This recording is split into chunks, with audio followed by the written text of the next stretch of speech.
The Weight of Man United ကနေပြီးတော့ပြန်လည်ကြိုဆိုလိုက်ပါတယ်ဆိုတော့မင်းညာကကန်သွားတဲ့ကျွန်တော်တို့ဒီခြေစမ်းပွဲနောက်ဆုံးပွဲစဉ်ဖြစ်တဲ့ AC Milan တင်းနဲ့ပွဲစဉ်ပြီးသွားတဲ့အချိန်မှာကျွန်တော်ပို့ပြီးသုံးချက်မတင်ပေးရသေးဘူးပေါ့နော်အဓိကအပြင်ဆိုလို့ရှိရင်တော့မင်းညာကပွဲပြီးချင်းနဲ့တင်ပေးမလို့ပဲဒါပေမဲ့တခြားပွဲတွေကျွန်တော်ဆက်ပြီးတော့ကြည်နေရတယ်ပဲမတင်ပေးဖြစ်ဘူးမနေ့ပိုင်းကျတော့လည်းကျွန်တော်ကတခြားအလုပ်ရှိရတယ်ပဲအခုချိန်မှာပဲကျွန်တော်တင်ပေးလိုက်ရတယ်နဲ့ရောနောက်ကျသွားတယ်ပေါ့နော်အဲ့ဒါလည်းကျွန်တော်ကစပြီးတော့တောင်းပန်ထားခြင်းပါတယ်ဆိုတော့မင်းညာကကျွန်တော်တို့ဒီ Manchester နဲ့တင်ရနောက်ဆုံးခြေစမ်းပွဲစဉ်ဖြစ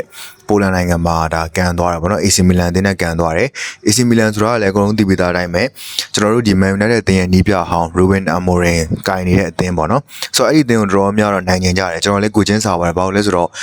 ကိုရီတင်းအဆင့်15နဲ့ရာသီတရအောင်လှုပ်ထားတဲ့နီးပြတယောက်ဖြစ်တဲ့ကြောင့်ကျွန်တော်တို့ကနိုင်ကျင်တာတော့ဒါမဆန်းဘူးပေါ့နော်ဒါပေမဲ့လည်းကျွန်တော်တို့မနိုင်သွားဘူးမနိုင်သွားတဲ့အတွက်ဘာပြောစရာရှိလဲဆိုလို့ရှင်တော့ကျွန်တော်ကခြေစမ်းပွဲတွေမှာမနိုင်တာကိုပို့ပြီးတော့သဘောကျတယ်ဘာလို့လဲဆိုလို့ရှင်နိုင်နေတာမှပြဿနာရှိတာတောက်လျှောက်နိုင်လို့ရှိရင်ကျွန်တော်တို့ကဘာဖြစ်လဲဆိုတော့ဒီအသင်းကဖြည့်ဆည်းဖို့မလိုတော့ဘူးအခုဆိုရင်တော့မှ3ယောက်ခေါ်ပြီးတဲ့အချိန်မှာညိတ်နေတာဗျာဆိုတော့ကွင်းလေဆိုလို့ရှိရင်လည်းမလိုတော့ဘူးဘာညာသတင်းတွေလည်းထွက်နေတာဖြစ်တော့ကြောင့်ကျွန်တော်ကတော့ရှုံးသေးချင်တာအရင်ဒီ PSG နဲ့ပွဲတို့အဲ့ဒီမတိုင်ငယ် Atletico နဲ့ပွဲတို့အဲ့ဒီမှာတုန်းကတည်းကကျွန်တော်ကချေကျော်လက်ချော်ဖြစ်စေချင်ပေမဲ့သူတို့ကမဖြစ်ဘူးဒီကိုနိုင်တယ်ပြီးတော့ PSG ကိုလည်းတည်ကြတယ် Leeds United ကိုလည်းတည်ကြတယ်ဗောနော်ဆိုတော့ဒီပွဲကြမှာကျွန်တော်တို့ပြန်ပြီးတော့ရှုံးသွားတယ်ကျွန်တော်သဘောကျတယ်ဘာပြော Ruben Amorim ကစားသွားတဲ့ပုံစံကျွန်တော်မြင်တော့Manchester နဲ့အတင်းကိုသူကင်တွယ်တဲ့အချိန်တုန်းကကစားတဲ့ပုံစံတိုင်းမှာနောက်တန်း3ယောက်ရဲ့ကွင်းလယ်မှာကစားသမားအများကြီးပင်တောင်မှန်ကနေပြီးတော့အဓိကထိုးပေါက်တဲ့ပုံစံမျိုးနဲ့ပဲသူကဆော့တယ်ဗောနော်ဒီနေရာမှာတော့ကျွန်တော်တို့ဒီလိုအပ်ချက်တွေကျွန်တော်များတွေးလိုက်ရတယ်ဘာပြော Ruben Amorim ကသူကင်ခဲ့တဲ့အချိန်မှာတော့လည်း United အသင်းကိုဘယ်နေရာကစားသမားတွေကတော့အဆင်မပြေဘူးဘယ်ကစားသမားတွေကတော့အသင်းကနေအဆင်မပြေဘူးဆိုပြီးတော့ toxic ဆန်တဲ့ကစားသမားတွေတော်များဘူးအသင်းကနေပြီးတော့ရှင်းထုတ်ပေးခဲ့တဲ့နီးပြဖြစ်တော့ကြောင့်ကျွန်တော်တို့ကကြံဖန်ပြီးတော့ကျေးဇူးတင်မယ်ဆိုလို့ရှိရင်တော့ကျေးဇူးတင်လို့ရတဲ့အထက်မှာပါတယ်လို့ပြောလို့ရတယ်ဗောနော်ဒီနေ့မှာဆိုလို့ရှိရင်လည်းသူ့အနေနဲ့လိုအပ်တာထက်ကိုအများကြီးပို့ပြီးတော့အားစိုက်ထုတ်သွားတာကိုကျွန်တော်တို့တွေ့ရတယ် Man United အသင်းကိုသူအရန်နိုင်နေတယ်ဗောနော်ဒါကတော့သိတာပဲ passionate အရန်ဖြစ်တယ်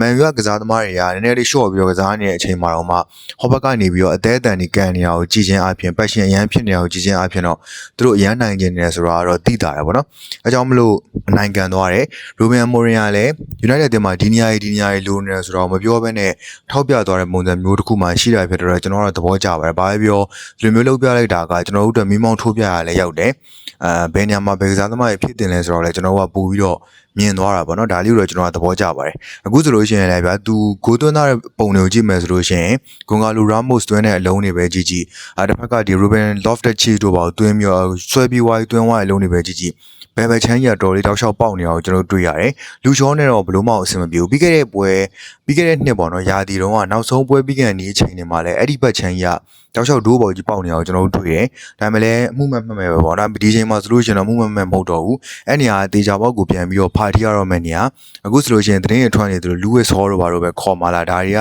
ကပြန်ပြီးတော့စဉ်းစားမဲ့နေတာကိုရောက်လာပြီလို့ကျွန်တော်ကတော့ထင်တယ်ပေါ့နော်ဆိုတော့အဲ့နေရာမှာဆိုလို့ရှိရင်လူရှောနဲ့ဘလို့မှတရားဒီလုံးသွားလို့တော့အဆင်မပြေဘူးဒါရမရတာတပိုင်းသူ့ရဲ့အသက်အရွယ်နဲ့ပွဲစဉ်တွေအများကြီးကိုတော့ရှောက်အဲ့ဒီ level ကြီးမှာဖြည့်ပြီးစောဖို့ဆိုတာလည်းအရန်တော့မလွယ်ဘူးပေါ့နော်အဲ့နေရာကိုလည်းတရားပေါက်ဖြည့်ရမယ်လို့ကျွန်တော်တို့မြင်သွားတဲ့အနေအထားတစ်ခုမှရှိတယ်ဘာပဲပြောပြကျွန်တော်တို့မှန်းထားတာကျတော့ဒေါ်ကူဆော့လို့ရတယ်ဒီယိုဂိုဒါလော့ဆော့လို့ရတယ်မက်ဇရာဝီဆော့လို့ရတယ်ဗောနော်ဒီလိုဆိုရင်မဲ့လည်းတကယ်အင်ဘီအာဘီဆော့မယ်ဆိုလို့ရှိရင်တော့အဲ့ဘယ်ချမ်းမှာလူမရှိတာတော့သိတာတယ်ဗောနော်ဆိုတော့ကြောင့်မလို့တရားပေါက်ဝယ်တင်တယ်လို့ကျွန်တော်ကထင်တယ်ပြီးတော့နောက်တစ်ခုကွင်းလယ်မှာလည်းတရားပေါက်လူကတော့လိုတယ်ဗျဘာလို့လဲဆိုတော့ကျွန်တော်တို့ဒီကစားသမား2ယောက်ကိုမေ့ထားလိုက်ဗျမန်နျူယ် Ugarte ကဒီတရားဒီလုံးပြန်မလာတော့ဆိုတော့လာမဲ့လာကျွန်တော်တို့နောက်ရက်နှစ်မှာပဲသူကပြန်လာတော့မှာ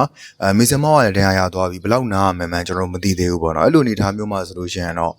့ကွင်းလက်ကစားသမားတွေကြာပုတ်ကိုလိုတယ်Ugarte ရဲ့မီဆန်မောကိုကျွန်တော်ကမေ့ထားမဲ့သဘောမှာဆိုရင်တော့4ယောက်ပဲရှိတယ်မင်းနူရဲ့ Bruno ရဲ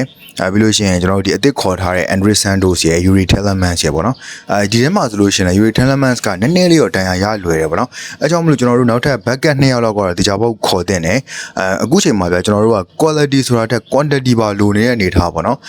ဒီပြောမယ်ဆိုလို့ကျွန်တော်ပြောလို့ရပါဗျာအကယ်ဒမီကစားသမားတွေခေါ်ပြီးတော့တုံးလို့ရတယ်ဒါပေမဲ့အကယ်ဒမီကစားသမားတွေနဲ့တရားသုံးသွားဖို့ဆိုတော့မဖြစ်နိုင်ဘူးအဲကြောင့်မလို့ဟိုဈေးကြီးတာနဲတာ quality ကောင်းတာမကောင်းတာဆိုတာအထက်လက်ရှိမှာဘယ်ကစားသမားပဲရောက်လာကျွန်တော်တို့ကကြိုးဆိုပြီးတော့အသင်းမှာအံဝင်အောင်စူးစမ်းရမယ့်အနေထားကိုရောက်ပြီလို့ကျွန်တော်တို့ထင်တယ်အဲကြောင့်မလို့ဖြည့်စည်းကြတော့အများကြီးကျွန်တော်မြင်သွားတယ် Michael Carrick ကိုလည်းပွဲပြီး interview မှာကျွန်တော်တို့ဒီနောက်ပတ်တော့ ready ဖြစ်နေပြီဒီပွဲမှာဆိုလို့ရှိရင်တော့အကောင်းဆုံးမကစားနိုင်ခဲ့ဘူးပြီးလို့ရှိ ရှိရင်ကစားသမားတွေခေါ်ဖို့လည်းလိုအပ်နေသေးရလို့သူကိုယ်တိုင်လည်းပြောထားရှိရတဲ့အတွက်ကြောင့်ဒီ Anios Group ဘက်ကဘယ်လိုမျိုးဆက်ပြီးတော့လုပ်မလဲဆိုတော့ကျွန်တော်တို့ချက်တော့စောင့်ကြည့်ကြတာပေါ့နော်ဒီပြောင်းရွှေ့ရာဒီမှာမဖြည့်ဆည်းပေးဘူးဒီ3ယောက်ထက်နဲ့ပဲပြီးသွားတယ်ဆိုလို့ရှိရင်တော့လေကျွန်တော်တို့ဟိုပြည်သက်တွေဘက်ကတော်တော်လက်ခံနိုင်ကြတော့မရှိဘူးပေါ့နော်သူတို့ဘက်ကပြန်ကြည့်မယ်ဆိုလို့ရှိရင်တော့ပတ်စံကတော့အခုအတရင်တုံးတာတိတ်မရှိဘူးဆိုပေမဲ့သူတို့ကွင်းသစ်စီမံကိန်းတွေတချို့တော့ကျွေးမိပြဿနာတွေလည်းရှိနေသေးတာဆိုတော့ဒါကတော့သူတို့ဘက်ကအပိုင်းပေါ့နော်ကျွန်တော်တို့လေချောင်းမသိဘူးဒါပေမဲ့နောက်ထပ်ကစားသမား1ယောက်သို့မဟုတ်2ယောက်လောက်ကတော့ထပ်ပြီးတော့ခေါ်တင်တယ်လို့ကျွန်တော်ကတော့ထင်တယ်ကျန်တဲ့နေရာမှာမခေါ်ဘူးဆိုလို့ရှိရင်တော့မှ left back 1ယောက်နဲ့ midfield 1ယောက်နဲ့တခြားပေါက်လိုရလို့ကျွန်တော်ကတော့ထင်တာပဲပေါ့နော်လူချင်းမင်းတို့မင်းညက AC Milan အသင်းကိုရှုံးသွားတဲ့ကိုပြက်ရှုံးသွားတဲ့ပုံမှာဘာပြောချင်လဲအလက်ဖြစ်သွားတယ်လက်ဘေးဒီအချက်ဘေးကောင်းလောင်းတန်ထိုးသွားတယ်လို့ထင်လားမြင့်ထမျိုးစားကြတယ်ဘယ်လိုရှိလဲအောက်က comment ထဲမှာဝင်ပြီးတော့ဆွေးနွေးကြလို့ရပါတယ်ကျွန်တော်ဒီ channel ကိုကြားတဲ့ဆိုလို့ရှိရင် like and subscribe follow နဲ့ပြီးကိုညွှန်ကြလို့ရပါတယ်ကျွန်တော်ရဲ့ဒီ Telegram channel လည်းရှိရပေါ့နော်အဲ့ဒီမှာဆိုလို့ရှိရင် tips တွေပေးနေရလဲရှိတာဖြစ်တဲ့အတွက်အဲ့ဒီမှာလာပြီးတော့ join ဖို့တော့လည်းကျွန်တော်မြတ်တိုင်ခံပါတယ်ဆိုတော့ဒီနေ့ဗီဒီယိုလည်းတောက်ပါပဲနောက်ဗီဒီယိုမှာပြန်တွေ့ရအောင်အားလုံးပဲ see you ပါ